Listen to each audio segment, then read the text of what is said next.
हमारे साथ अभी कुबेर बिष्ट मौजूद है जो कि फुटबॉल के नेशनल और इंटरनेशनल प्लेयर हैं। इन्होंने नोएडा का ही नहीं पूरे देश का नाम रोशन किया है। तो आइए हम कुबेर बिष्ट से मिलते हैं और जानते हैं कि फुटबॉल कितना सेफ है कैरियर पॉइंट ऑफ व्यू से। कुबेर, बहुत बहुत स्वागत है आपका अपार्टमेंट टाइम्स में।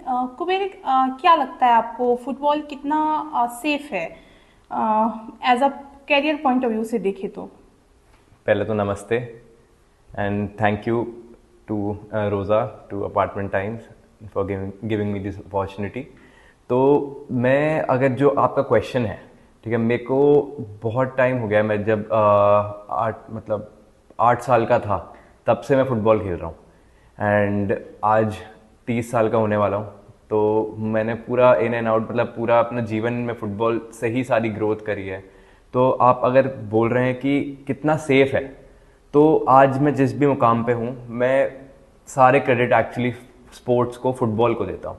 ठीक है, फुटबॉल एक स्पोर्ट है, बट क्या कहते हैं, बहुत सारे स्पोर्ट्स हैं जो तुम्हें एक बहुत ही एक बेटर ह्यूमन बीइंग बनाते हैं। एक तो ठीक है, तुम्हें लाइफ में हारना जीतना सिखाते हैं।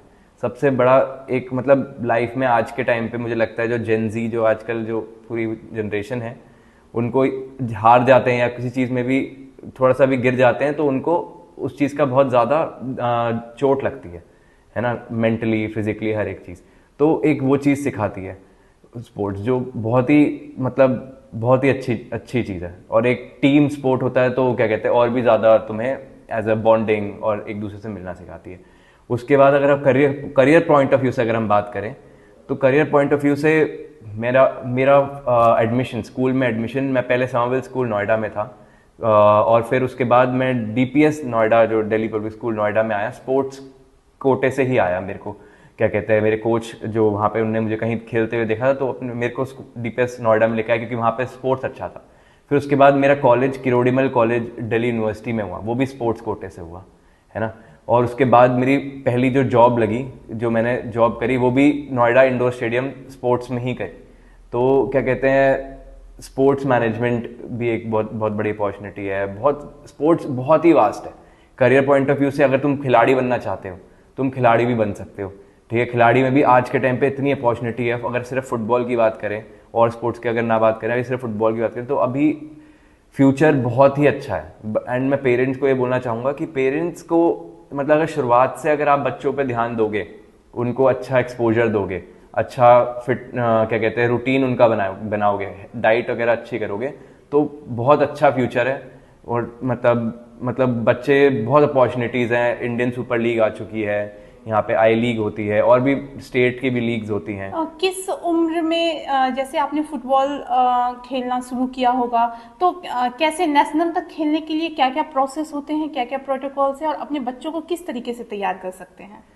तो मैं तो बोलूँगा कि 7-8 उम्र की जब एज होती है, या 6 उम्र की तरफ से ही शुरू हो जाना चाहिए बच्चों को थोड़ा किसी भी स्पोर्ट में। मैं ये नहीं बोलूँगा कि जिस स्पोर्ट में आगे चल के भी वही खेलना है तो वही करो। मैं तो बोलूँगा पहले जिम्नास्टिक्स करो। Gymnastics is called mother of all sports, क्योंकि वो तुम्हारे को इतना स्ट्रेंथ तुम्हारा बढ़ाता है, तुम्हारी फ्लेक्सिबिलिटी बढ़ाता है, हर एक चीज़ तुम्हारे बहुत ग्रो करता है। फिर कोई भी स्पोर्ट में तुम जाओगे तो तुम एक्सेल करोगे उसको और ज़्यादा।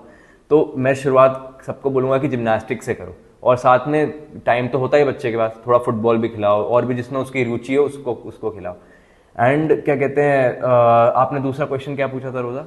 सर, मेरा क्वेश्चन ये है कि अगर फुटबॉल अगर हम खेलते हैं तो उसके प्रोटोकॉल्स क्या है, किस एज में अच्छा जाके हम नेशनल खेल सकते हैं, किस एज में इंटरनेशनल खेल सकते हैं, टाइम पीरियड क्या होता है, और किस जी, तरीके से तैयार करें अपने बच्चों को इसके तो लिए? आज के टाइम पे under 9, under 11, under 13, under 16, under 17 और अंडर 19 ऐसे एज ग्रुप्स वाइज बांटा हुआ है स्पोर्ट्स को।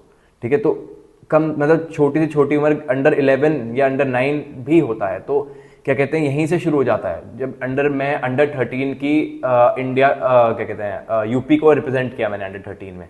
फिर उसके बाद अंडर 14 में दिल्ली को भी रिप्रेजेंट किया। फिर अंडर 16 में फिर मैंने यूपी को रिप्रेजेंट किया। तो उस उम्र से, जब मैं 10 साल का था, 9 साल का था, तब से मैं इतने अच्छे लेवल पे खेलने लग गया था कि मेरे को इतने छोटे उम्र का था, मैं 10 साल का हूँगा, और मैं बनारस में अकेले अपने दो जो टीम वाले उनके साथ कोच क्या रहता था। तो पेरेंट्स को तो टेंशन होती थी, बट उससे बस चीज़ें ही सीखा हूँ। आज के टाइम पे जो भी मैं हूँ, जो भी मेरे को मेरी आदतें हैं या जो भी है, तो उससे मतलब स्पोर्ट्स से ही मेरी मतलब ग्रोथ हुई है लाइफ में।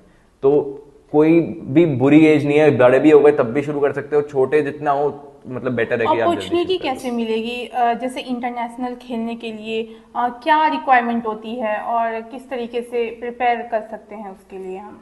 अब इसके लिए मैं आपको ये बताऊंगा कि आजकल गवर्नमेंट भी बहुत सपोर्ट कर रही है, और आपके आसपास आप अच्छी एकेडमीज, पेरेंट्स को मैं बोलूँगा जो अच्छी एकेडमीज हैं जो आगे तक पहुंचा रही हैं, जैसे आजकल अगर रेसिडेंशियल एकेडमीज है, रिलायंस की है, महाराष्ट्र में रिलायंस का बहुत ही ज़्यादा अच्छा काम है, फिर दिल्ली में है कुछ क्लब्स हैं उनके बड़ा अच्छा है, हमारा मेरा खुद का भी एक क्लब है, उसका नाम गोल हंटर्स है, गोल हंटर्स FC। तो अभी हम लोग भी, हमारे 5 जगह अकेडमीज चल रही है दिल्ली NCR में। नोएडा में एक द मंथन स्कूल ग्रेटर नोएडा वेस्ट में चल रही है, एक ज्ञानश्री स्कूल नोएडा में चल रही है, एक IMS ग्लोबल सेक्टर 62 में चल रही है, एक Ryan international school greater Noida में चल रही है, और एक गुड़गांव में हेरिटेज स्कूल में चल रही है। तो हम लोग भी बच्चों को आगे बढ़ाते हैं, उनको अलग अलग स्टेजेस पे भेजते हैं, जहाँ भी ट्रायल्स होते हैं स्टेट के तो उसमें पार्टिसिपेट करवाते हैं। तो मतलब यही एक तरीका है कि तुम्हारे अगर कोचेस अच्छे मिल जाएं, तुम्हें लोग ठीक अच्छे मिल जाएं, तो तुम्हें रास्ते पता चल जाते हैं कहाँ कैसे जाना है। तो वो तो हर साल कुछ ना कुछ ट्रायल्स होते रहते हैं, तो उसमें तुम्हारे कोचेस ही गाइड करेंगे कि कहाँ जाना चाहिए। अदरवाइज दूसरा रास्ता है कि किसी, जैसे दिल्ली फुटबॉल की एसोसिएशन हो गई या यूपी फुटबॉल की एसोसिएशन हो गई, या अपने डिस्ट्रिक्ट की भी होती है नोएडा फुटबॉल से, तो उनके कौन है स्टेक होल्डर्स, कौन है उनके पदाधिकारी, उनको ढूंढो, उनसे पूछो, वो तुम्हें गाइड करेंगे। पेरेंट्स के लिए क्या बोलना चाहेंगे कुबेर आप, क्योंकि बहुत सारे पेरेंट्स ऐसे होते हैं जो पढ़ाई को लेके तो स्टडी वगैरह में काफ़ी सपोर्ट करते हैं लेकिन स्पोर्ट्स पे सपोर्ट नहीं कर पाते, उनके लिए क्या मैसेज देंगे आप? मैं तो ये बोलूँगा आप सबको कि आप ज़रूर अपने बच्चों को किसी ना किसी स्पोर्ट में ज़रूर डालिए। आज के टाइम पे इस फ़ोन की वजह से इतनी दिक्कत हो गई है, और मतलब आप अपने बच्चे को स्पोर्ट्स में डालोगे, उसकी रुचि बढ़ेगी, वो इन सब चीज़ों से दूर जाएगा, आप अपना हेल्थ ठीक करेगा, गंदी आदतों में नहीं पड़ेगा। आज तक मैं दारू सिगरेट वगैरह कुछ नहीं पीता, क्योंकि मैं स्पोर्ट्स पर्सन हूँ।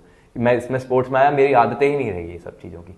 तो मतलब तुम अच्छी संगति में रहोगे, तुम अच्छा काम करोगे, तुम हेल्दी रहोगे, तो हारना जीतना सीखोगे। तो मेरा बिल्कुल आप लोगों से सबसे ये मतलब आग्रह है कि आप स्पोर्ट्स को बढ़ावा दीजिए। अपॉर्चुनिटी बहुत है, पैसा भी बहुत है, आने वाले टाइम में और ज़्यादा होगा। ओलंपिक्स में मोदी जी मतलब 2036 में बिड करे हुए हैं, एंड मोस्ट प्रोबेबली हमारे पास आ भी जाएगा। ऑलरेडी बहुत चीज़ें तैयारियां हो रही हैं। नेशनल स्पोर्ट्स बिल अभी पास हुआ है 2 हफ्ते पहले तो पार्लियामेंट में। तो मतलब स्पोर्ट्स में इतना काम हो रहा है और इतना आगे बहुत ही अच्छा फ्यूचर है, ये मैं पूरा मानता हूँ, और मैं इसमें खुद भी मतलब आई एम प्राउड कि मैं उसका एक पार्ट हूँ।